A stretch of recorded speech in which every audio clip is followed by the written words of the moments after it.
성경에서 결혼은 하나님의 명령이며 아름다운 것이고 하나님의 복을 누리는 삶입니다. 그래서 성경은 하나님과 그의 백성의 관계를, 교회와 성도의 관계를 신랑과 신부로 설명하고, 그러므로 결혼은 경건하고 아름다운 일임을 보여줍니다.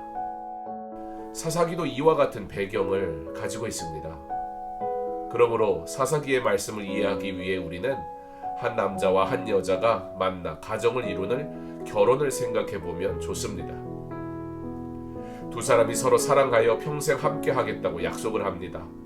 그런데 남편이 신실하지 못하고 아내 외에 다른 사람을 바라봅니다.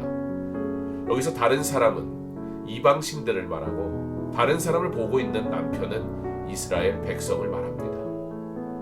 그럼에도 불구하고 아내는 용서하고 변함없이 사랑합니다. 여기서 아내는 하나님을 의미합니다. 아내가 사람을 변함없이 지키는 이유는 무엇입니까?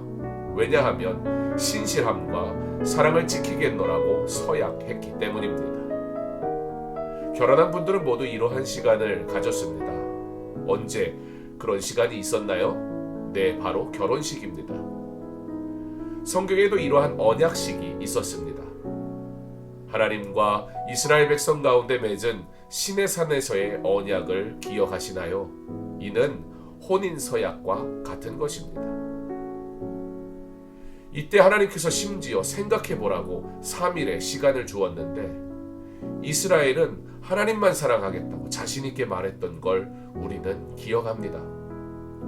그런데 이스라엘 백성이 반복해서 하나님을 배신합니다. 그때마다 하나님은 사사를 보내시고 용서하시고 회복시키십니다. 우리는 이것을 사사기의 사이클이라고 부릅니다. 사사기에는 그의 백성을 변함없이 사랑하시는 하나님의 사랑을 보게 되고, 그가 사랑하시는 백성들이 살아가야 할 길, 바로 믿는 자의 사명의 길을 분명하게 보여줍니다. 그런데 안타깝게도 사명의 길을 잘 걸어감으로 알게 되는 것이 아니라, 그렇게 하지 않음으로 그들이 지켜야 하나 지키지 않는 일들이 무엇인지 보여집니다. 거룩한 하나님의 백성을 향한 하나님의 신실하신 계획이 있음을 알고, 하나님의 백성된 우리가 가야 할 사명의 길이 분명히 보여 그렇게 살아가기를 소망하고 기도하기 원합니다. 우리는 하나님의 백성입니다.